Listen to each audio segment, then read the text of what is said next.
పాడుతాను.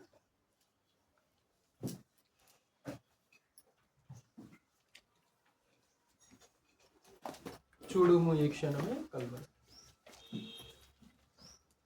చూడుము ఈ క్షణమే కల్వారిని, ప్రేమ ప్రభు అందు నిలచుండెను, గొప్ప రక్షణ నివ్వ ప్రభు యేసుడు, సిలువలో వ్రేలాడే పాపులకై, సిలువలో వ్రేలాడే పాపులకై, మానవులెంతో చెడిపోయిరి, మరణించేగా మాని తలపోయగా, ఎరుగారు మరణము నిక్కమని, నరకమున్నదని వారెరుగరు, ఎరుగారు మరణము నిక్కమని, నరకమున్నదని వారెరుగరు, చూడుము ఈ క్షణమే కల్వారిని, ప్రేమ ప్రభు అందు నిలచుండెను, గొప్ప రక్షణ నివ్వ ప్రభు యేసుడు, సిలువలో వ్రేలాడే పాపులకై, సిలువలో వ్రేలాడే పాపులకై, ఇహమందు నీకు కలవన్నీయు, చనిపోవు సమయాన వెంటారావు, ఎరుగారు మరణము నిక్కమని, నరకమున్నదని వారెరుగరు,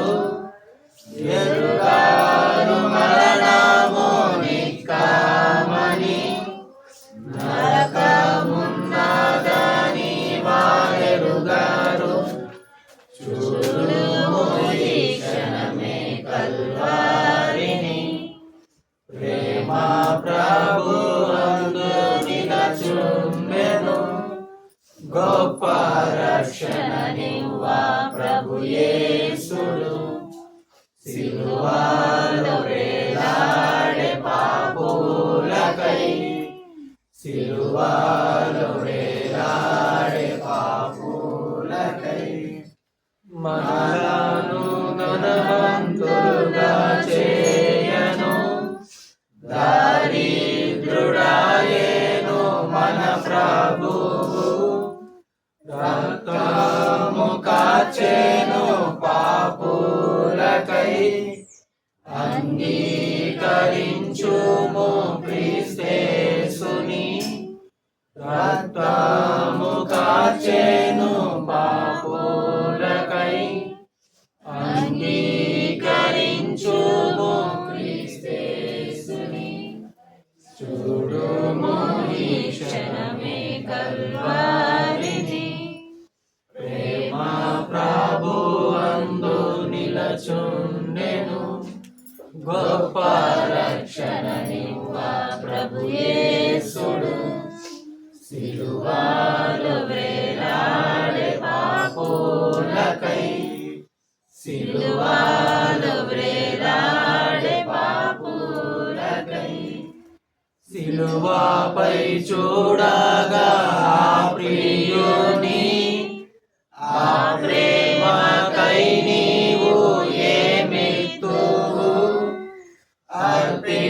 అర్పించుకోనీదు జీవితము, ఆయన కొరకై జీవించుము, అర్పించుకోనీదు జీవితము, ఆయన కొరకై జీవించుము, చూడుము ఈ క్షణమే కల్వారిని, ప్రేమ ప్రభు అందు నిలచుండెను, గొప్ప రక్షణ నివ్వ ప్రభు యేసుడు, సిలువలో వ్రేలాడే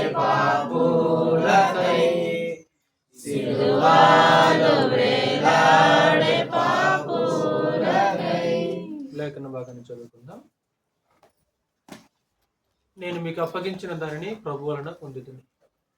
ప్రభు యేసు తను అప్పగించబడిన రాత్రి ఒక రొట్టె ఎత్తుకొని కృతజ్ఞతాస్తుతులు చెల్లించి దాన్ని విరిచి, ఇది మీ కొరకైన నా శరీరము, నన్ను జ్ఞాపకం చేసుకోవడానికి దీన్ని ఇచ్చాడని చెప్పారు.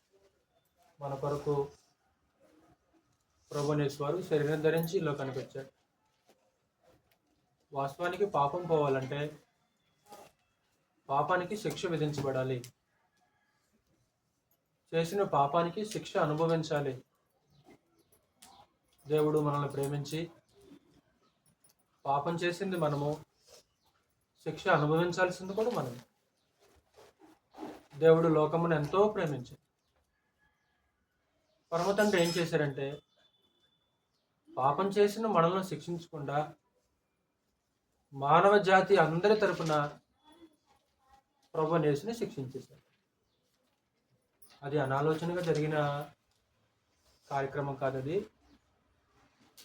ఆయన జగత్తు పునాది వేయబడక మునిపే నియమించారు. కాబట్టి క్రీస్తు వారు మన పాపమునకు శిక్ష అనుభవించాడు. పాపం పోవాలంటే ఖచ్చితంగా శిక్ష విధించబడాలి. అనుభవిస్తేనే పాపం పోయింది. మన పాపాలన్నింటినీ పరమదేవుడు ప్రభు యేసు మీద మోపే, ఇదిగో లోక పాపాన్ని మోసుకొని పో దేవుని గొర్రెపిల్ల. ఆయన వారి అపరాధములను వారి మీద మోపక చేసింది మనము, మోసింది ఆయన. కాబట్టి పాపం చేసింది అవిధేయులమైంది మనము, శిక్ష అనుభవించింది ఎవరు మన కొరకు? ప్రభు యేసు. దేవుడు తన సొంత కుమారుని పాప శరీరాకారముతో పంపి పాపమునకు శిక్ష విధించెను. యేసుక్రీస్తు వారి యొక్క శరీరమందు పాపానికి శిక్ష. ఆయన శరీరం బహు భయంకరంగా గాయపరచబడింది. అది వాస్తవానికి బహు వేదనకరమైన మరణం. సరే, ఆ శిక్ష ఒకవేళ ఊరేనుకో, ఒక 2-3 నిమిషాల్లో ప్రాణం పోయింది. దేవుడు ఉరి శిక్ష విధించకుండా శిలువ శిక్షని నియమించాడు పరమదేవుడు. అది బహు వేదనకరమైన మరణం. అది ద్రోహులకి, దొంగలకి వేసే మరణం. అది అక్రమాలు చేసి ప్రభుత్వానికి వ్యతిరేకంగా ఎవరైతే ఉంటారో అలాంటి వారికి వేసే శిక్ష అది. ఆ శిక్ష వాస్తవానికి గ్రీకులది. రోమీలు అరువు తెచ్చుకున్నారు దాన్ని. వాస్తవానికి ఆ రోమా సైనికులతో కలిసి క్రీస్తు వారిని కలవరి శిలువలో చంపేశారు.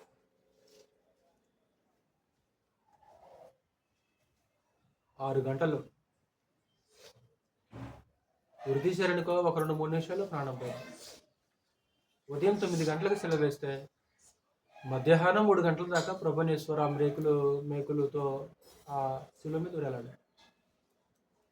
దేహం బహు భయంకరంగా గాయపరచబడింది. మరి ఎందుకంటే పిలాతు కోడాలతో కొట్టించడానికి అప్పగించాడు ప్రభు యేసు. అంటే కోడాలతో కొట్టి, బహుశా ప్రభు యేసు చుక్క నీరు కూడా తాగుండకపోవచ్చు. రాత్రంతా ప్రభు యేసు వారిని తిప్పారు. నిద్ర లేదు ఆయన. వాస్తవానికి రాత్రంతా ప్రభుకు నిద్ర లేదు. రాత్రంతా ప్రభు యేసుకి త్రాగడానికి నీళ్ళు లేవు. మహాసభ దగ్గర తీసుకెళ్లారు బంధించి. అక్కడి నుంచి పిలాతు మరలా హేరోదు దగ్గర పంపించాడు. మరలా హేరోదు పిలాతు దగ్గర పంపించాడు. ఎందుకు ఆయన అలాగా చనిపోయాడు? ఒక 6 గంటలు వేదన అనుభవిస్తూ ఆ యుగయుగాల యొక్క ఉగ్రత నుంచి ప్రభు యేసు వారు మరణం తప్పించడానికి మన మీద పడాల్సిన ఉగ్రత పాత్రని ఎవరు తాగారు? అది ఉగ్రత పాత్ర. దేవుడు తన ఉగ్రతని, కోపాన్ని ఒక గిన్నెలో పోసి, వాస్తవానికి ఆ గిన్నె పాత్ర మన మీద కుమ్మరించబడాలి. ఎందుకంటే పాపం చేసింది మనం. దేవుడు ఆ పాత్రని మనుషులకు అప్పగించకుండా తీసుకెళ్లి యేసుక్రీస్తు వారి యొక్క చేతిలో పెట్టేశారు. వాళ్ళైతేనేమో యుగయుగాలు, నువ్వైతేనేమో 6 గంటలు. క్రీస్తు వారు ఒబే అయిపోయారు. ఓకే, నేను వాళ్ళ కోసం అనుభవిస్తానని ఆ పాత్ర తీసుకున్నాను.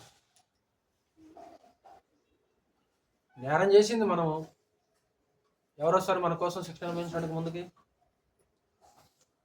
నేరం చేసింది మనం, శిక్ష అనుభవించినప్పుడు మన కుటుంబ సభ్యులు కానీ మన ప్రాణ స్నేహితులు ఎవరైనా ముందుకు వస్తారా? నాకేం పనిరా, తప్పు చేసింది నువ్వు కాబట్టి నువ్వే శిక్ష అనుభవించు, నాకేం సంబంధం? ప్రభుని సలాంగా. కాబట్టి ఆయన శరీరం ముందు మన పాపానికి శిక్ష. ఇదిగో ఇది మీ కొరకు విరవబడుతున్న నా శరీరం.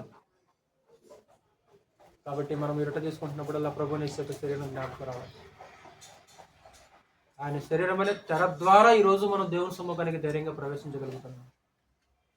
ఆయన భోజనమైన పిమ్మట ఒక పాత్ర ఎత్తుకొని, ఇదిగో ఇది మీ కొరకు చిందించబడుతున్న నా రక్తం, మీ కొరకే. నా రక్తం మీకోసమే, నా శరీరం మీకోసమే, నేనేం చేసినా మీకోసం అంటాడు ప్రభుని. రక్తం చిందించకుండా పాప క్షమాపణ కలదు. అందుకు ప్రభునేశ్వరి లోకానికి వచ్చి మన కొరకు తన రక్తాన్ని చిందించాడు. ఆ ద్రాక్షరసం తీసుకుంటున్నప్పుడు క్రీస్తు యొక్క రక్తం మన జ్ఞాపకం. ఈరోజు ఇలా సమూహంగా మనం కూడుకున్నామంటే క్రీస్తు యొక్క రక్తం వలన సాధ్యమైన కార్యక్రమాలు. నన్ను జ్ఞాపకం చేసుకున్నట్టుగా దీన్ని చేయండి, ఇది మీ కొరకు, నా రక్తం మీ కొరకు. ఈ పాత్రలో చేసేవాళ్ళు ఏం చేయాలంటే ఆయన కోసం బతకాలి. చెప్పాను కదా, ఆయన మన కోసం చనిపోతే ఇప్పుడు మనం ఏం చేయాలి? ఆయన కోసం బతకాలి అంతే. ఆయనలాగే సిలువలో 6 గంటలు వేలాడాల్సిన అవసరం లేదు. మనం నాలాగా నువ్వు కూడా 6 గంటలు వేలాడాలంటే అప్పుడు మనం భయపడాలి. అలా చెప్పట్లా ప్రభునేశ్వరుడు. నేను నీ కోసం చచ్చిపోయాను, నువ్వు నా కోసం బతుకు చాలంటే. కాబట్టి జీవించే వారికి మీద తమ కొరకు కాక తమ నిమిత్తము మృతి పొంది తిరిగి లేచిన వాని కొరకే పాత్రలో చేస్తున్న ప్రతి వ్యక్తి ఎందుకు బ్రతకాలి, ఎందుకు జీవించాలి? ఈ భూమి మీద నేను ఎందుకు జీవించాలి? నేను ఎవరి కోసం బతకాలి?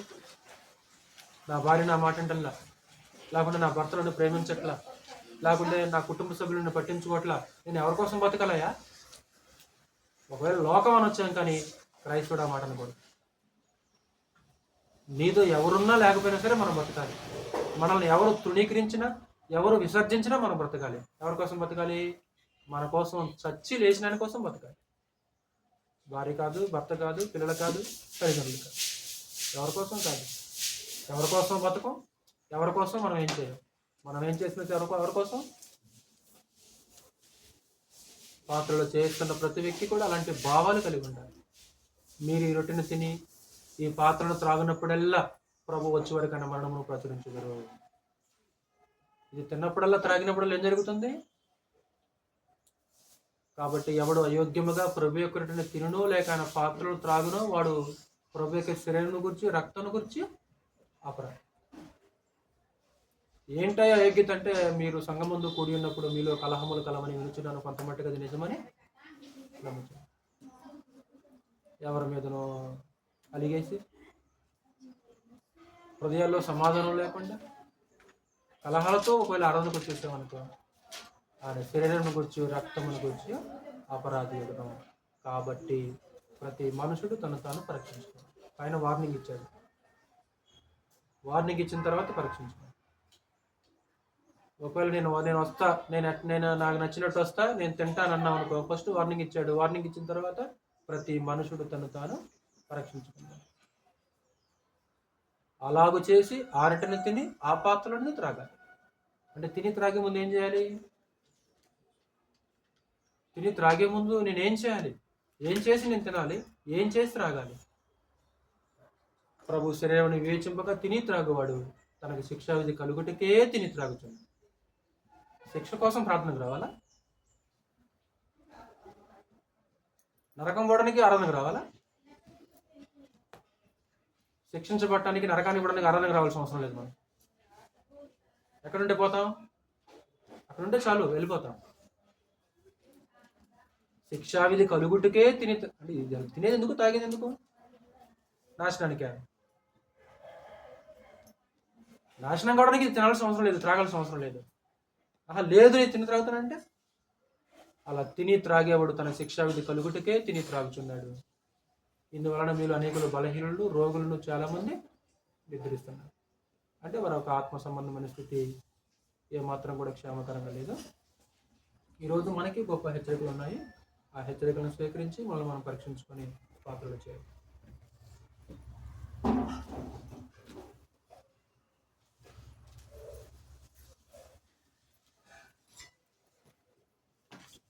ప్రభువైన యేసు యొక్క శరీరాన్ని జ్ఞాపకం చేసుకుంటూ రొట్టె గురించి పరమ తండ్రికి కృతజ్ఞతాస్తుతులు సమర్పించుకున్నాం.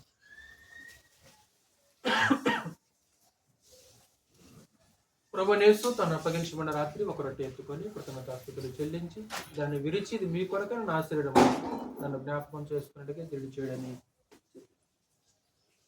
పరిశుద్ధమైన తండ్రి, ప్రేమ స్వరూపి, నీతి స్వరూపుడుగు మా తండ్రి, ప్రేమించి మీరు మాకు అనుగ్రహించిన సమయానికి స్తోత్రాలు.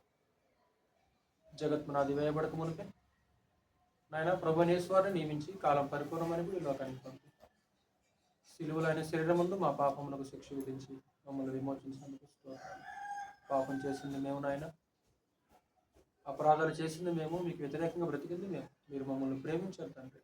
మీరు మమ్మల్ని ప్రేమించి కనికరించి మా పాపం నిమిత్తము నాయన మా పాపాలు క్రీస్తు యేసు శిక్ష విధించి ఆయన ద్వారా మమ్మల్ని విమోచించినందుకు మీకు స్తోత్రాలు.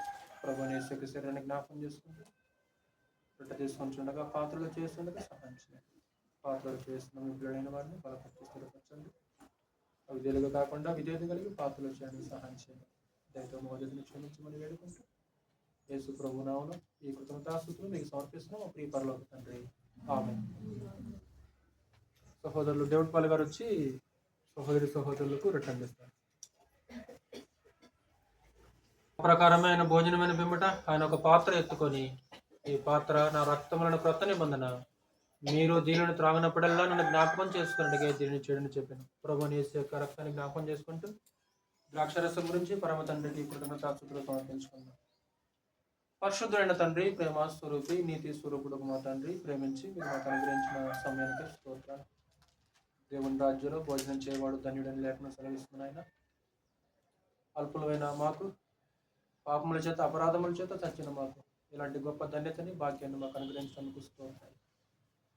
నాయన క్రీస్తు యేసు యొక్క రక్తం వల్ల మా సమస్త పాపములు కడిగి మమ్మల్ని నీతిమంతులుగా తీర్చి ఉగ్రత నుంచి రక్షించినందుకు స్తోత్రాలు. క్రీస్తు యేసు రక్తం వల్ల మా సమస్త పాపములు కడిగి మమ్మల్ని పరిశుద్ధపరిచినందుకు స్తోత్రాలు. ఆయన రక్తం వల్ల నాయన మమ్మల్ని కడిగి రాజు రాజ్యసమూహంగా చేసి నాయన రాజ్య పౌరులుగా చేసి ప్రభువైన యేసు యొక్క బల్ల దగ్గర ఈ విధంగా భోజనం చేసి ఒక గొప్ప ధన్యతని భాగ్యాన్ని మాకు అనుగ్రహించడానికి మీకే స్తోత్రాలు. తండ్రి, ప్రభువైన యేసు రక్తాన్ని జ్ఞాపకం చేసుకుంటూ ద్రాక్షరసం తీసుకుంటుండగా సహాయం చేయండి. పాత్రలు చేసిన పిల్లలైన వారిని బలపరచండి.